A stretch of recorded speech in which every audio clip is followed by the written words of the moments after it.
Hello,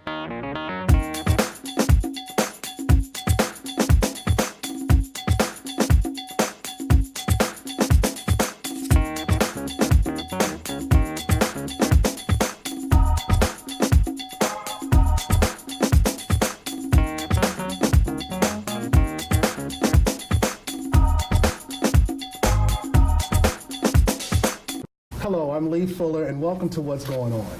What's Going On is an effort of Children's Futures to highlight the issues that are not only having an impact on children, but also families in Mercer County. Today, my guest is Trenton native, entrepreneur, and speaker, Tracey Syphax, whose book, From the Block to the Boardroom, it chronicles his life's challenges and his current success. Welcome, Trace. Thanks, Lee. Appreciate it. Thanks for having me. So good to have you here. And I'm really, really, really pleased to meet you. Mm-hmm. And you've done so many different things, and your life is very interesting. You know, here at Children's Futures, one of the things that we are most interested in is an early start for children. And clearly you had a challenging early start. Mm-hmm. Tell us a little bit about that. Well, like a lot of other kids growing up in the 60s and 70s when I grew up, especially during the early 80s, I grew up single-parent household. Mother on drugs, living in the projects, welfare. So, you know, a lot of opportunities and a lot of things that I seen back then that was around me was, of course, negative. Ended up being drawn into that myself at a very young age. And how early would you say you got pulled into the negative life? Well, early on, I had one brother, and my brother passed away. He was accidentally killed by a truck in the late 60s. And I believe probably years after that, I started, cutting class, dropping out, not missing out of school, doing petty crimes, car thefts and stuff like that. So I think by the time I was 14 years old, I was pretty much immersed in so many criminal things, just acting out as a young child. Now, would you say that it was outside influences in the home, or would you say maybe you ignored some of the positive influences? How would you describe it? I think it was a combination of both, Lee. I think being in that environment with a mother on drugs, I was around it a lot. As I said, my cousins, everybody else that was around that environment when I grew up was involved in criminal activity. So it was very little positives that I seen, and I think we could talk about a little bit more later on, but some of the positives that I seen, and we talked about earlier, is that when I grew up, I had an opportunity to see what African American business owners look like, because out West Trenton on Stuyvesant Avenue, a lot of the shops, maybe about 9 to 11 different stores, supermarkets, barbershops, they were all owned by African Americans. Okay. So at a very young age growing up, I had an opportunity to see what African American business owner looked like. So that ended up helping me out later on in my years. So you believe that may have planted a seed for that? Definitely planted a seed into that. I know that I could aspire to do that. So what was your aha moment? I know, and from the block to the boardroom, you discussed this, but what was the critical turning point for you, the moment where you went, I have to make a change? Yeah, that's, I've been asked that question a lot too, and coming up the way I come up, I had a lot of aha moments. And but I think some of the more telling ones that I talk about in my book, and actually both of these ones I take away, but one is a negative, one is a positive. But in 1991, I was incarcerated and ended up getting involved. My cousin had got assaulted an officer when we was in prison, and I tried to break it up. Lo and behold, the story got twisted around. I ended up getting charged with an assault charge. He got charged with an assault charge. He was sent to Trenton State Prison. I was sent to Rawway State Prison and with street charges. But they ended up dropping my street charges, but they kept the administrative charges. So I ended up spending 365 days in Rawway solitary confinement. Not exactly Club Med. Not exactly Club Med, and not a place to be. But God has a way of working in mysterious ways, and I really believed at that time that I was sent there for a reason. Even though I didn't do anything, I didn't saw anybody. Those 365 days proved to be my turning point in my life, because it gave me an opportunity to look back on my life, to reflect on my life, to spend a lot of time by myself, sure. to be able to understand how did I fall so far. And I think that time was one of the aha moments that came into my life that I felt that I needed to change my life. I had read the Bible from cover to cover, and I just really thought about my life. And when I got out, I just knew that my life had changed. And fast forward to when I was paroled in '93, I remember this very clearly. And I once again, I talk about it in my book. October 1995, I attended the Million Man March in Washington, D.C. And, that to me was a very life-changing moment. And what were some of the things that happened at the Million Man March that specifically spoke to you? I think being on that lawn that day with over 1 million African-American males and seeing some of the signs that said, "Brothers going to work it out, it's our time, stop the violence," it was, and the camaraderie, the brotherhood of being there in that moment. I took my son and I took one of his friends with me. I think being there on that mall that day just really, really sparked a fire in me, and I think one of the things that I remember most about it is that the Minister Farrakhan has said that one of his messages was that if you didn't have a job, your charge was to go back to your community and create a job. And even though I was working then, 3 months after I came back to Trenton, I started one of my first businesses. Okay, that's a very telling moment that you got into the creation.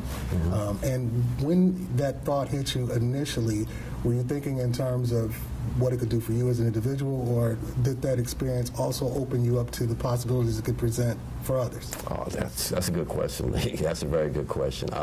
I've seen it at both. I've seen an opportunity not only to employ people in my community, to give people opportunities in my community. I just really felt, like I said, I had that vision of what an African-American business owner looked like growing up. Yes. So I just really felt that I could provide opportunities in my community. As you know, I live here in the city of Trenton. My business is located on Martin Luther King Boulevard here in the city of Trenton. I'm one of the only second private residents to ever build this house here in the city of Trenton. Okay. So I'm very proud about Trenton, and I thought that me starting my businesses would give me that opportunity to not only give back, but also to give people opportunities. Now tell us something about the businesses that you do have and operate in the county. Well, a couple of businesses I have. One of the businesses, Syphax Group Construction and Design, which is a construction company. Offices located here in Trenton, New Jersey, and King of Prussia, Pennsylvania. We also have a real estate development company where we own multiple properties throughout Mercer and Burlington County that we own, manage, rent out, and one of the businesses that I'm most proud of and what I do now is From the Block to the Boardroom has turned more into just my autobiography. I do speaking engagement, I do motivational speaking.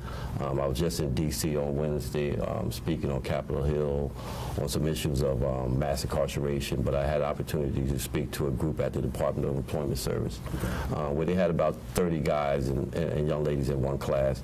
So I got an opportunity to speak to them. So that gives me opportunity to get out, speak to people, talk to people about, life-changing experience and what you can do to go through those experiences and come out of it. Yeah, because that's what I was going to ask you, because you clearly don't have the traditional challenges that many people have had to face. What do you say to young people, parents of young people, and others who find it a challenge if they can't find a working car to get to where they go, or if they find it a challenge that the weather's a little cold outside on the day that they should be filling out job applications, or et cetera, et cetera, et cetera? What do you say? That's actually a question. Yeah, it's, life's a challenge. Yeah. Every day that we get up, and I realize that, I went through challenges growing up in my life, but I go through challenges in business now. I go through ups, I go through downs. It may not be to the extent I might not have a car to get somewhere, but, it's other things that you go through in business, that you go through in life that are ever changing, that are very challenging on a daily basis. But I think long as you recognize that and know that come whatever may, you're going to have troubles, and to be able to recognize that and be able to challenge them, accept them, and move on, I think you'll just do great. Now, I know that it's close to your heart to mentor. I know that mentoring and serving the younger people and providing an example is important. Tell us about some of the mentoring program that you work with and some of the initiatives that you have in place. Well, a couple of programs. I'm big on entrepreneurship. I really believe that our kids need different options growing up. Everybody's not going to go to college. Everybody's not going to be a mechanic or car mechanic. So I think giving our kids opportunities to learn about entrepreneurship and capitalism and what it takes to own and start a business is something that I'm very proud of. I've been part of the Minding Our Business program for about 17 years now. I'm one of the founding board members. I am now the chairman of the board of that program. And it's a 17-year program. Started out at Rider University, ranked top 10 in the nation by Johns Hopkins University as one of the top 10 summer learning entrepreneurship programs in the country in 2009 and 2010. But that program, we go into the public schools and we teach 6th and 7th graders how to start and run a business. 6th and 7th graders? 6th and 7th graders. These are 11, 12-year-olds? Yes. Okay. And actually our latest business plan competition winner was 10 years old. And these kids, I'm talking, they're learning everything from starting a business, accounting sheets, balance sheets, tax obligations. These kids are learning everything what it takes to run a business. Then they actually come up with a business, name it, and we have the business plan competition where they get seed money to start their business. And then we have what they call a market fair where they all get opportunity to set up their business and sell their business and make money. And I think those experiences give these kids the opportunity, once again, to know that no matter what, whether you go to college or whether you don't, you have an opportunity to be successful in life, and entrepreneurship and being in business is one way. Which is similar to what you experienced as a child, watching the businesses on Stuyvesant Avenue. Now, I should probably ask this question. I've been out of 6th grade for a few years, but would I be too old to learn those sorts of things? Maybe I could come sit in one of those classes and have a 10-year-old. I think. Are you smarter than a 6th grader in that situation? Well, one of the beauties of the program is that, and actually tomorrow we have an awards gala where we will be honoring one of the parents of one of the students in the MLB program. The MLB program and the parents that are involved, heavily involved with the kids in the program, they get an opportunity also to learn about business because they're right there with their child. They're bringing them to the market fairs. They're taking them to the garment district in New York when we take them to New York, and they buy their wholesale clothing or their jewelry, and they bring it back and sell it. So the parents are also learning as the kids are learning. I think it's a win-win situation. Yeah. I'm proud. A family affair. Yes, definitely, and get everybody involved in it, and it works out fine. Now, that's very fascinating to me, and I'm certainly going to want to know more about that. What's on the horizon? What's on the horizon for Tracey Syphax? I mean, you seem to not have much going on, but what's on the horizon for Tracey Syphax? What can we expect? Well, I'm actually thinking about writing another book. I really believe some of my life experiences just since I released that book has been ever-changing. I was diagnosed with cancer in 2010 and had to be out of work for a little while. I had an operation, survived that. A lot of other things that has transpired, but one of the things that I'm working on now is that I have 2 documentaries coming out. One is coming out in January called Elementary Genocide, and it talks about the school-to-prison pipeline and how we can stop kids from going to prison at a very early age by some of the things that we do. So I'm very involved with those documentaries. I'm actually looking right now, and we've been talking to a couple of producers about a movie deal with the book because I really believe that we have a message to tell about hope and redemption, about no matter how far you've gone and no matter what you've done, that you can come from that. So we want to be able to try to get that message out to a wider audience. And we believe by shooting a movie or shooting a film on it, just like the documentary that we come out, that we believe that we can do it that way. That's awesome. And I just want to say thank you for coming on, and you will come back. Oh, definitely. We have Always. to have you back, and that is very fascinating what you've done, fascinating what you're currently doing, and amazing what you have on the horizon. So I certainly appreciate it. Thanks, really appreciate it. Thanks for having me. This is Tracey Syphax, entrepreneur, author, speaker, filmmaker, doing great things in Mercer County and around the country. Thanks for joining us. And I'm Lee Fuller, and now you know what's going on.